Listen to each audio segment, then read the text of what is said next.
Welcome. Science की मेरी series में आज के लेक्चर का टॉपिक है चार्ल्स डार्विन की थ्योरी ऑफ इवोल्यूशन, जो कि इस बात की थ्योरी है कि भाई लाइफ इस धरती पर कैसे चालू हुई। देखिए कि कोई भी स्पीशीज़ जो है वो तब तक आप नहीं कह सकते कि ट्रूली इंटेलिजेंट हो गई है जब तक कि वो ये ना सोचना चालू कर दे कि हम आए कहाँ से हैं। कंप्यूटर तब मैं मानूंगा कि इंटेलिजेंट हो जाएं जिस दिन एक पहला कंप्यूटर ये सोचना चालू करेगा कि मुझे बनाया किसने है। और ये बहुत ही इम्पोर्टेंट क्वेश्चन है और इसके कई आंसर पॉसिबल हैं, रिलीजियस से लेकर साइंटिफिक तक। आज हम इस बारे में बात करेंगे कि साइंस का इस बारे में क्या कहना है। कई पॉसिबल हाइपोथेसिस हैं। पहली ये कि लाइफ जो है वो हमेशा से इस प्लेनेट पर रही है या फिर यूनिवर्स में कहीं और रही है। दूसरी हाइपोथेसिस ये है कि जो है लाइफ हमेशा से नहीं रही, एक सम पॉइंट ऑफ टाइम पे पास्ट में भगवान ने या किसी एक्सटर्नल सोर्स ने लाइफ को बनाया है। तीसरी हाइपोथेसिस बहुत इंटरेस्टिंग है। इस हाइपोथेसिस के मुताबिक लाइफ जो है किसी ने नहीं बनाई। लाइफ सिंपल एटम से ग्रो करते करते इवॉल्व होते होते कॉम्प्लेक्स होती गई और ऑर्गेनिज्म जो हैं कॉम्प्लेक्स होते गए। इवेंचुअली वो इतने कॉम्प्लेक्स हो गए कि लाइफ कि वो ह्यूमंस बन गए, मतलब लाइफ अपने आप इवॉल्व हुई है। पहली हाइपोथेसिस की बात करें तो ये फिलोसफिकली मुझे थोड़ी परेशान देने वाली लगती है कि भाई हम हमेशा से यहाँ पर हैं, किसी ने हमको नहीं बनाया, कोई कॉज नहीं था, मतलब हमेशा से हम यहाँ पर हैं।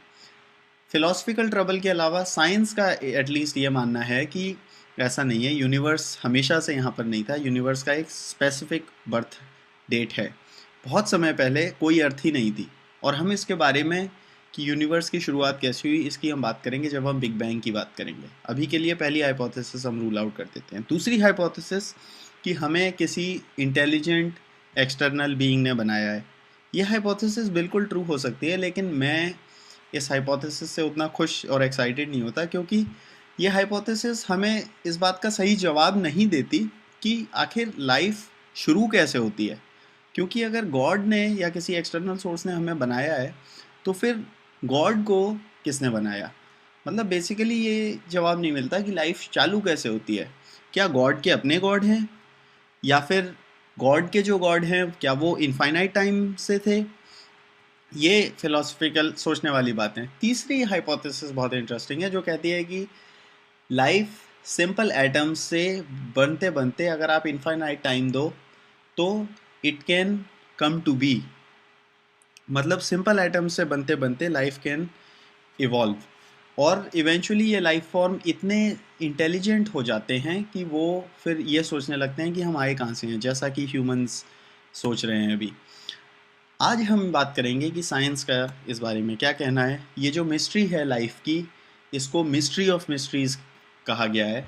हम बात करेंगे चार्ल्स डार्विन की, जिसके की लाइफ टाइम के वर्क के बाद उसकी बुक पब्लिश हुई थी on the origins of species.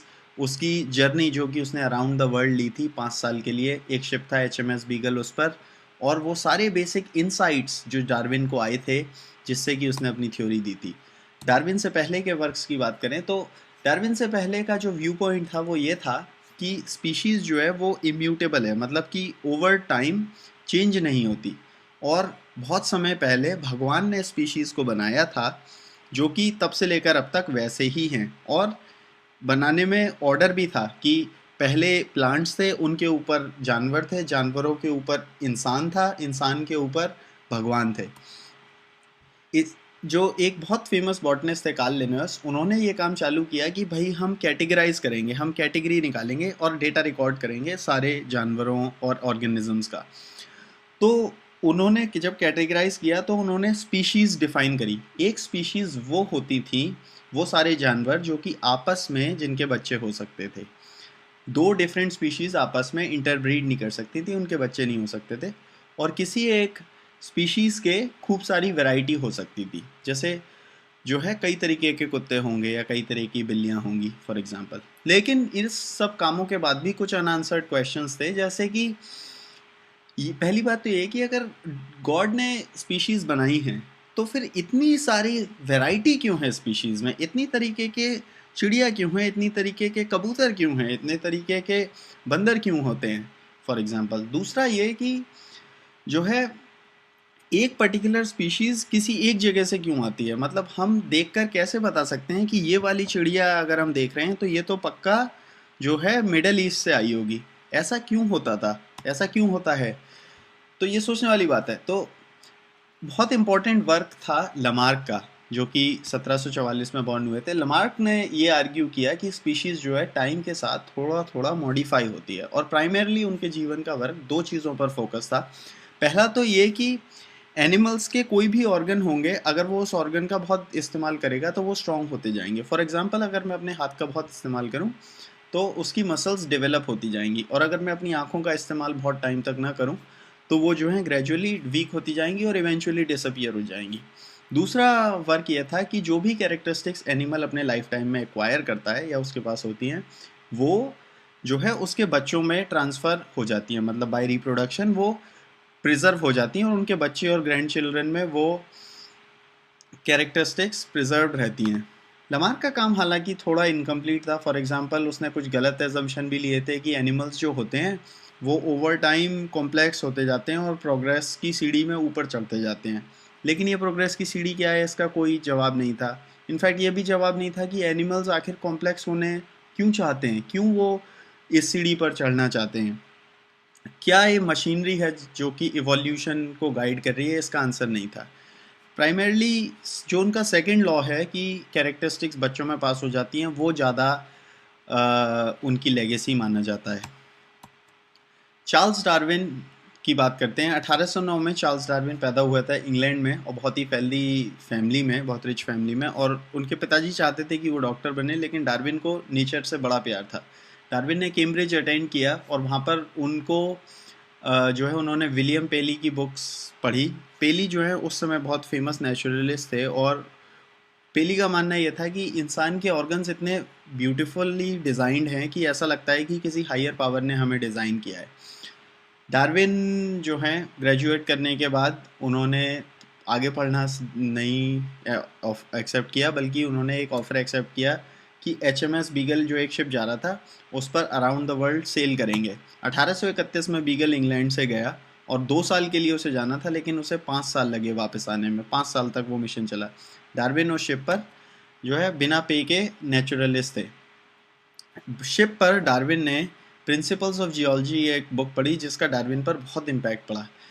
Lyell की book principles of geology basically ये आर्ग्यू करती थी कि धरती जो है वो किसी बाढ़ से या किसी कैटास्ट्रोफी से नहीं बनी है, बल्कि ओवर टाइम धीरे धीरे मोल्ड होकर और मॉडिफाई होकर बनी है। उसका मानना ये था कि जो है टाइम के साथ धीरे धीरे धीरे धीरे चेंज होते होते धरती का सरफेस मोल्ड हुआ है। इस आइडिया ने कि जो है कोई भी चीज़ अगर टाइम के साथ इतनी धीरे धीरे चेंज होती जाती है कि बहुत लंबे समय में वो इतनी बदल जाती है कि हम पहचान ही नहीं पाते कि कहाँ से आई थी वो। इस आइडिया का डार्विन पर बहुत, इवोल्यूशन का बहुत इम्पैक्ट पड़ा डार्विन पर। प्लस उन्होंने अपनी जर्नी के दौरान जियोलॉजिस्ट की जो थ्योरी थी उसके एविडेंस पाए और उसे सच पाया। सिमिलरली डार्विन को इससे बहुत आश्चर्य हुआ कि उन्होंने जो वेरियस जीव जंतु देखे थे अपनी ट्रिप पर, वो बहुत ही अमेजिंग थे। फॉर एग्जांपल, गालापागोस आइलैंड में जब वो 1835 पहुँचे तो वहाँ के जो एनिमल्स थे वो बहुत ही यूनिक थे। फॉर एग्जांपल, ऐसी लिजर्ड्स थी, ऐसी छिपकलियाँ थीं जो कि नदी में तैर सकती थीं, और सिमिलर स्पीशीज़ जो हैं लिजर्ड्स की वो ज़मीन पर रहती थी। वहाँ अलग अलग साइज़ और शेप के कछुए थे अलग अलग आइलैंड के। कुछ आइलैंड, और तुम कछुओं को देखकर बता सकते थे कि ये वाला उस आइलैंड का होगा। ओवर साइज बड़े बड़े जो है कछुए। ऑफ पर्टिकुलर इम्पोर्टेंस जो हैं वो हैं डार्विन की ये चिड़िया फिंचेस।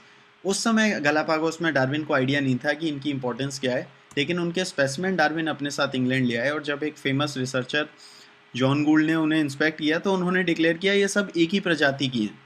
तो इससे डार्विन को बड़ा आश्चर्य हुआ, क्योंकि वो चिड़िया देखने में बहुत अलग अलग दिखती थी। कुछ बहुत बड़ी थी, कुछ बहुत छोटी थी, किसी की बीक बहुत लंबी थी, किसी की बहुत छोटी। तो ये डार्विन को बहुत ही आश्चर्य हुआ जानकर कि वो सब एक ही प्रजाति की हैं, फिंचेस हैं सारी। 1836 में जब शिप वापस आ गया तो डार्विन ने सारे जितने भी ऑब्जर्वेशन अपने कलेक्ट किए थे उन सबको इकट्ठा करके एक थ्योरी पर काम करना चालू कर दिया। मेन चीज़ें जो उनके पास थी वो ये कि सारी जो बर्ड्स के वो स्पेसिमेन लाए थे वो सब जो हैं एक ही कॉमन एंसेस्टर से बने थे, वो सब फिंचेस थी। दूसरा ये कि जो टॉर्टॉइस थे वो एक आइलैंड पर एक तरीके के होते थे और दूसरे आइलैंड पर दूसरी तरीके के होते थे। मतलब वो जो फैमिली थी एक आइलैंड पर, वो सब एक कॉमन एंसेस्टर से बनी होगी। डार्विन खुद जो है बहुत एक्सपेरिमेंट में विश्वास रखते थे। लंदन में पिजन क्लब के मेंबर थे और जो है उस पिजन्स कबूतरों पर एक्सपेरिमेंट करने के बाद डार्विन ने ये सब चीज़ें सही पाई कि फॉर एग्जांपल ओवर टाइम तुम पिजन को मॉडिफाई कर सकते हो, और स्पेशली जो है जो कैरेक्टरिस्टिक्स पिजन में होती हैं वही उसके बच्चों में हाई चांस के साथ ट्रांसफ़र होती हैं। डार्विन की पहली बुक का चैप्टर इनफैक्ट यही है कि वेरिएशन अंडर डोमेस्टिकेशन, क्योंकि उसमें डार्विन आर्ग्यू करता है कि कैसे इंसान ने ये मास्टर कर लिया है कि हम सिलेक्टिव टाइप के एनिमल ग्रो कर सकते हैं। फॉर एग्जांपल हम ऐसे घोड़े पैदा कर सकते हैं जो कि बहुत तेज़ दौड़ें सिलेक्टिव ब्रीडिंग से, और हम ऐसे जो हैं कबूतर पैदा कर सकते हैं जिनकी की टेल बहुत सुंदर हो। उसके लिए तुम्हें क्या करना होगा, रैंडमली खूब सारे एनिमल पैदा कर दो और फिर उनमें से वो एनिमल सेलेक्ट कर लो जिनके की फ़ीचर तुम्हें चाहिए और उनके बच्चे करते रहो, तो ओवर जनरेशन जैसा तुम्हें चाहिए होगा वैसा मिल जाएगा। तो ये है आर्टिफिशियल सिलेक्शन, कि जब आप किसी चीज़ को इस तरह सिलेक्ट करते हो और उनके बच्चे करते हो, जो फीचर आपको चाहिए वो मिल जाते हैं। लेकिन नेचर में स्पीशीज़ कैसे इवॉल्व करती है? नेचर में तो कोई आर्टिफिशियली सिलेक्ट नहीं कर रहा, तो फिर ये सिलेक्शन का रोल कौन प्ले कर रहा है? ये प्रॉब्लम बहुत अभी अनरिजॉल्व थी डार्विन के दिमाग में कि आखिर स्पीशीज़ चेंज क्यों हो रही है? आखिर कैसे एक स्पीशीज़ जो है सिंपल होते होते कॉम्प्लिकेटेड कैसे हो जाती है? इवोल्यूशन कैसे वर्क कर रहा है? इसका जवाब डार्विन को मिला थॉमस माल्थस, जो कि एक बहुत फेमस इकोनॉमिस्ट थे, उनकी बुक प्रिंसिपल ऑफ पॉपुलेशन पढ़ने के बाद। माल्थस का आर्ग्यूमेंट ये था कि कोई भी स्पीशीज़ बहुत जल्दी जल्दी मल्टीप्लाई करती है और जो चीज़ें ज़िंदा रहने के लिए चाहिए, जैसे कि खाना, लैंड या रहने के लिए जो भी रिसोर्सेज चाहिए, वो लिमिटेड होते हैं। तो जब स्पीशीज़ एक पॉइंट के बाद मल्टीप्लाई होकर इतनी सारी हो जाती हैं कि रिसोर्सेज बहुत लिमिटेड रहती हैं, तो हर कोई लड़ रहा होता है उन जो हैं रिसोर्सेज को पाने के लिए। अगर खाना लिमिटेड है तो हर कोई चाहता है कि उसे खाना मिल जाए, वरना वो मर जाएगा। तो ऐसे केस में उन स्पीशीज़ के बीच लड़ाई यानी स्ट्रगल फॉर जिंदा रहने की लड़ाई चालू हो जाती है। ये सोचने के बाद डार्विन को उसके थ्योरी मिल गई फाइनली, कि डार्विन ने नेचुरल सिलेक्शन सोचा कि हो ये रहा है कि हर कोई लड़ रहा है और चाहता है जिंदा रहना, लेकिन जिंदा वही रह पाएगा जो फिट है। बेसिकली अगर मान लो किसी के बच्चे होते हैं और उन बच्चों में कुछ बच्चे ऐसे पैदा हुए जो कि ज़्यादा फिट हैं और ज़्यादा केपेबल हैं, उनके पास एडवांटेज है किन्हीं भी कारणों से जिंदा रहने का, तो वो ज़्यादा सर्वाइव करेंगे, और अगर वो ज़्यादा सर्वाइव करेंगे तो उनके बच्चे ज़्यादा होंगे। तो वो कैरेक्टरिस्टिक्स जो कि उन्हें इस गेम में ज़्यादा सक्सेसफुल बनाती हैं, वो ओवर टाइम प्रोपोगेट होती जाएंगी और उस टाइप के एनिमल ज़्यादा होंगे मेजॉरिटी में, और इस तरह स्पीशीज़ जो है इन्वायरमेंट के हिसाब से चेंज होती जाएगी और ऐसी स्पीशीज़ उभर के आएंगी जो कि सक्सेसफुल हों गिवन इन्वायरमेंट में। नेचुरल सिलेक्शन जो है वो इवोल्यूशन को जो है ड्राइव करता है।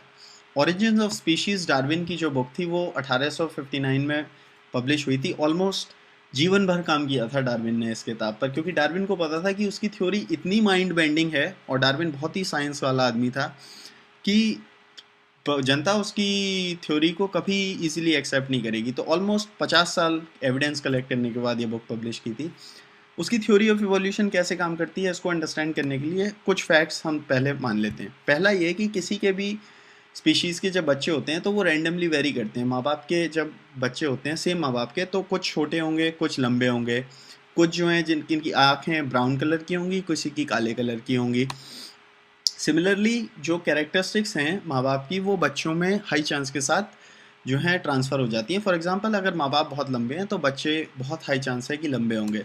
तीसरा ये कि किसी भी स्पीशीज़ में रिसोर्सेज लिमिटेड होती हैं और उनमें कंटिन्यूस स्ट्रगल फॉर सर्वाइवल चल रहा हो। अगर ये 3 अजम्पशन आप मान लें तो थ्योरी बहुत ही सिंपल ये बन जाती है कि स्पीशीज़ अगर रैंडम चांस से, आई रिपीट, रैंडम चांस से कुछ स्पीशीज़ ऐसी पैदा हुई जो कि जिनके पास एडवांटेज है किन्हीं कारणों से जिंदा रहने का, अपने एनवायरनमेंट में जिंदा रहने का, तो उस टाइप के जानवर ज़्यादा मेजॉरिटी में पैदा हो पाएंगे और वो कैरेक्टरिस्टिक्स उनके बच्चों में ट्रांसफ़र हो जाएगी, और ओवर मैनी जनरेशन्स ये वाली कैरेक्टरिस्टिक्स उन एनिमल्स में ज़्यादा पाई जाएगी। फॉर एग्जांपल सपोज़ एक जिराफ है और वो ऐसा प्राणी है जिसकी पहले मान लो बहुत छोटी गर्दन हुआ करती थी और वो जंगल में रहता था और जो है फल फूल बहुत ऊपर लटकते थे।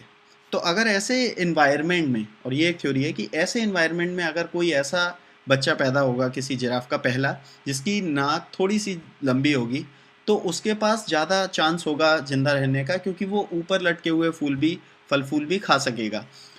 तो उसके आसपास के सब दोस्त सरवाइव करने में डिफ़िकल्टी लेंगे और मर जाएंगे, जबकि वो ज़िंदा रहेगा। तो उसके बच्चे होने के चांस ज़्यादा हैं, तो उसके जो बच्चे होंगे उनकी भी नाक लंबी होगी, और ओवर टाइम नाक लंबी लंबी लंबी लंबी होती जाएगी, एज लॉन्ग एज कि उसे इस स्ट्रगल में कॉम्पिटिटिव एडवांटेज हो। इस तरह से बेसिकली इवोल्यूशन वर्क करता है। फर्दर एविडेंस ये है, फॉर एग्जांपल, कि जैसे इंग्लैंड में जो तितलियां या मौत होते हैं, उनके उनके जो है एवोल्यूशन की बात करें, जनरली इवोल्यूशन मिलियंस ऑफ, लाखों करोड़ों साल पे वर्क करता है, लेकिन under certain circumstances speed up हो सकता है। फॉर एग्जांपल, इंग्लैंड में ओरिजिनली जो मौत होते थे वो लाइट कलर के होते थे, और जो काले वाले होते थे उनका शिकार हो जाता था, क्योंकि जब ये जो है पेड़ पर रेस्ट करते थे, तो लाइट कलर के पेड़ के बैकग्राउंड में डार्क वाला ज़्यादा कॉन्ट्रास्ट आउट करता है, तो उसे प्रीडेट कर लेते हैं, और वाइट वाला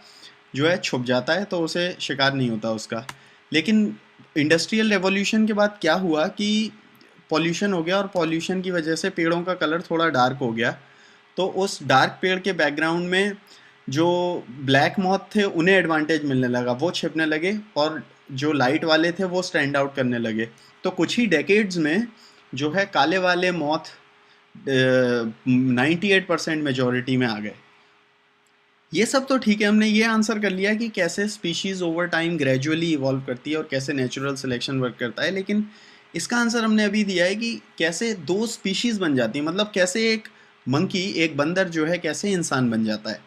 इसका आंसर ये है कि भाई एक स्पीशीज़ क्या होती है, एक स्पीशीज़ बस ये होती है कि आप, एक जानवर है, मान लो जो है कोई भी जानवर है, उसकी कुछ एवरेज कैरेक्टरिस्टिक्स होती हैं। आप इंसान देखकर बता सकते हो ये इंसान है, और जो है चिड़िया देखकर बता सकते हो ये चिड़िया है, लेकिन वो बहुत डिफर होंगी। लेकिन जो है एक एवरेज सेट ऑफ कैरेक्टरिस्टिक्स होंगी, उनमें थोड़े वेरिएशन होंगे, कुछ लंबे लोग होंगे, कुछ नाटे लोग होंगे, तो एवरेज कैरेक्टरिस्टिक होती हैं।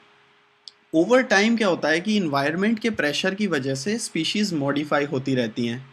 लोग मान लो हो सकता है लंबे होते जाएं थोड़ा, धीरे धीरे धीरे धीरे, लेकिन स्पीशीज़ इस तरह मॉडिफाई होती रहती हैं धीरे धीरे, वो तो ठीक है। लेकिन कभी क्या होता है कि एकदम ऐसी कोई कंडीशन आ जाती है जिसकी वजह से पॉपुलेशन दो भाग में बढ़ जाए। मान लो कि बाढ़ आ गई और दो आइलैंड पर लोग अलग अलग बिछड़ गए, या फिर कुछ बंदर जो जंगल में रहते थे उनमें से कुछ नीचे उतर आए और जो है पैदल चलते चलते दूर चले गए।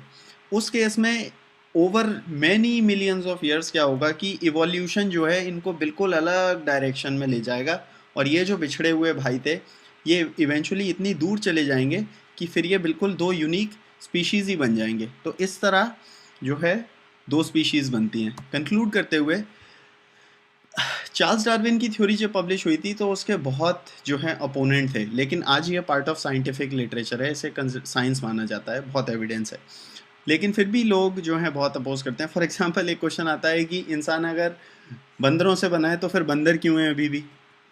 दूसरा ये कि हम जो है एवोल्यूशन को अपने सामने क्यों नहीं देखते, क्यों नहीं एक डॉग का जब बच्चा होता है तो वो भेड़िया होता है, या बंदरों के बच्चे इंसान क्यों नहीं होते, मतलब हाउ मंकी इवॉल्व क्यों नहीं हो जाता मैन में। होपफुली आप समझ गए होंगे कि क्या क्यों ये जो है ऑपोजिशन सही नहीं है। जो तीन हाइपोथेसिस हमने डिस्कस करी थी उनमें से साइंस तीसरी हाइपोथेसिस एवोल्यूशन की सपोर्ट करती है। इंटेलिजेंट लाइफ जो है धीरे धीरे इवॉल्व होकर बन सकती है। फिलोसफिकल कॉन्सिक्वेंसेस जो हैं एवोल्यूशन के वो कई हैं, और ये मुझे बहुत सुंदर लगते हैं। पहला तो ये कि लाइफ का होना मतलब कोई क्रिएटर होना ज़रूरी नहीं है लाइफ के होने के लिए। ऐसा बिल्कुल हो सकता है कि गॉड हो, लेकिन हो नेसेसिटी नहीं है। Life can come to be on its own. Life खुद ब खुद जन्म ले सकती है सिंपल एटम से इवॉल्व होते होते होते होते। दूसरा ये कि आप कोई भी हो, अगर आप ये मेरा वीडियो सुन रहे हैं तो आप और मैं अगर हम पीछे टाइम में बहुत पहले जाएंगे तो हम पाएंगे कि हमारे किसी एक समय पर सेम मम्मी पापा थे। आप और मैं भाई या बहन। अगर, और ये मैटर नहीं करता कि आप जो हैं इंसान होना हो, अगर आप चिंपैंजी भी हैं, अगर आप जो हैं चिड़िया भी हैं, अगर आप जो हैं फिश भी हैं, अगर हम टाइम में जाएंगे, कभी मुझे 100 साल पहले जाना पड़ेगा, कभी मुझे 100 मिलियन साल पहले जाना पड़ेगा, लेकिन इवेंचुअली हम पाएंगे कि एक टाइम पर हमारे कॉमन एंसेस्टर थे। ऑल लाइफ, सारा जीवन जो इस प्लेनेट पर है वो कनेक्टेड है।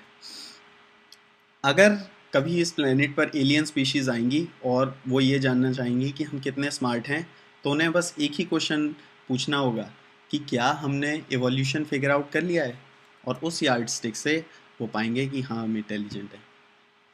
Thank you.